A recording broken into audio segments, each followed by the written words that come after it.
Excellencies, distinguished permanent representatives, ladies and gentlemen, a very good day to you all. It is a pleasure for me to join this esteemed panel to address this virtual side event on women's human rights and environmental sustainability, challenges and opportunities. At the outset, let me be very clear. The Maldives firmly believes that sustainable development can only be achieved with the full empowerment and participation of women and girls. Today's reality is that environmental issues are indivisible from social and economic issues, are indivisible from human rights, and most importantly, environmental issues are indivisible from advancing women's rights and gender equality. The commitments our governments have made in Agenda 2030, the Paris Agreement, and Samoa Pathway are well documented. But the true challenge we face is in ensuring that these commitments result in meaningful action to achieve sustainable development. We can only accomplish this through gender equality and gender balance in decision-making, as well as improving the responsiveness to gender issues in the development, implementation, and monitoring of policies and actions. I would like today to bring a small island developing country perspective to the issues of sustainable development and gender, particularly in the context of climate change. Excellencies, in this unprecedented year of COVID pandemic, as we leaders must not lose sight of the many significant challenges we faced before COVID and will continue to face long after. One such challenge, climate change, has been devastating for our tiny island country. It is eroding our beaches and killing our island coral reefs, and it has contaminated our very scarce freshwater supplies and reduced our fish stock. We are experiencing higher tidal waves, winds, sea swells, and flooding. This is our reality today. But looking forward, we see an even bleaker future that would submerge our entire country, affecting women and girls first.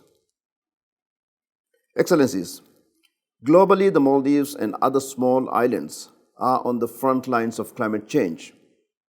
And locally, on our front lines, are our women.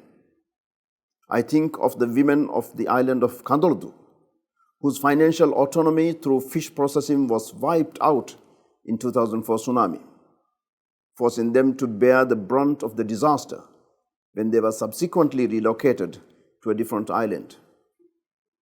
I also think of the women farmers of Vadu Island, who grow yams and other crops, who are facing reduced yields because climate-induced hotter days and drought have altered rainfall patterns and tidal swells.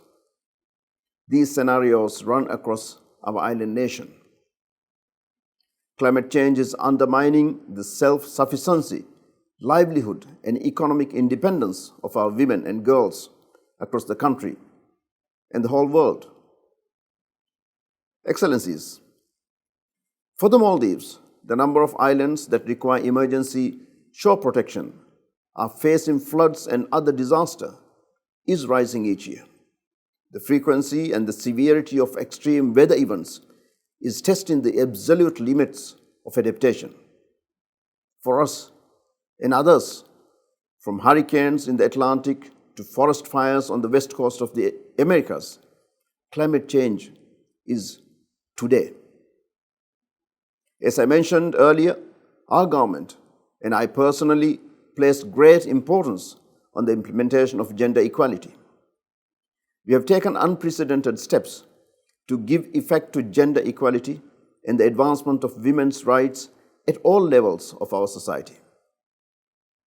Globally, the Maldives is proud to co-lead Feminist Action, Climate Justice, and the Generation Equality Forum at the UN Women. And I'm personally proud of our strong efforts to achieve gender parity in our heads of missions in our foreign service. Nationally, we have taken steps to allocate a portion of local council seats to women and have appointed our first 2 women justices to the Supreme Court. We also recognize that there are other barriers to women's empowerment and participation in the workforce, and have embarked on programs to provide adequate childcare, paid maternity leave, flexible working arrangements, and to address the social barriers limiting women's participation in sectors such as tourism and aviation. More broadly, we have taken measures to step up gender equality and sensitivity education in our school system. While climate change, its impacts are non-discriminatory and affects us all, women and girls everywhere often disproportionately bear the negative impacts of climate change because of the various factors such as limited access to resources, limited mobility, and other socio-economic considerations. Through our various policy interventions, we hope to increase the resiliency of our women and other vulnerable communities to climate change. Excellencies, to conclude, let me say that the fate of women of Kandaldu and Wadu is the fate of the Maldives, and the fate of Maldives is the fate of the world. I am confident that through important forums like this, we will continue to advance our collective efforts to achieve sustainable development while ensuring that we are gender inclusive, responsive, and empowering. Only by ensuring that women are integral to the development, implementation, and monitoring of policies and actions can we ensure that no one is left behind. I thank you.